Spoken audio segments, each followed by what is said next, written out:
These are the names of the sons of Israel, who went into Egypt with Jacob. They entered, each one with his house.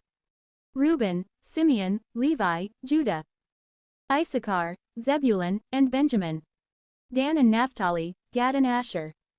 Therefore, all the souls of those who went forth from Jacob's thigh were 70.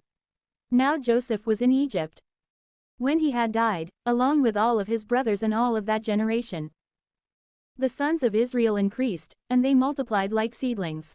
And having been strengthened exceedingly, they filled the land. Meanwhile, there arose a new king over Egypt, who was ignorant of Joseph. And he said to his people, Behold, the people of the sons of Israel are many, and they are stronger than we are. Come, let us wisely oppress them, lest they multiply, and if any war should advance against us, they may be added to our enemies, and having fought against us, they might depart from the land.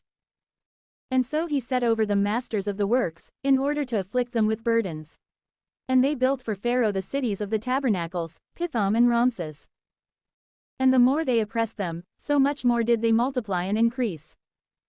And the Egyptians hated the sons of Israel, and they afflicted them and mocked them. And they led their life directly into bitterness, with hard work in clay and brick, and with all kinds of servitude, so that they were being overwhelmed with the works of the land. Then the king of Egypt spoke to the midwives of the Hebrews, one of whom one was called Shiphrah, another Puah, instructing them, When you will act as a midwife to the Hebrew women, and the time of delivery has arrived, if it is male, put it to death, if it is female, retain it. But the midwives feared God, and so they did not act according to the precept of the king of Egypt, but they kept the males safe. And summoning them, the king said, What did you intend to do, so that you would save the boys? They responded, The Hebrew women are not like the Egyptian women. For they themselves have the wisdom of a midwife, and so they give birth before we can come to them.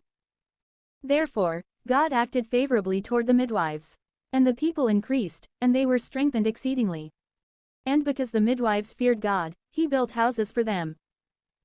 Therefore, Pharaoh instructed all his people, saying, Whatever will be born of the male sex, cast it into the river, whatever will be born of the female sex, retain it.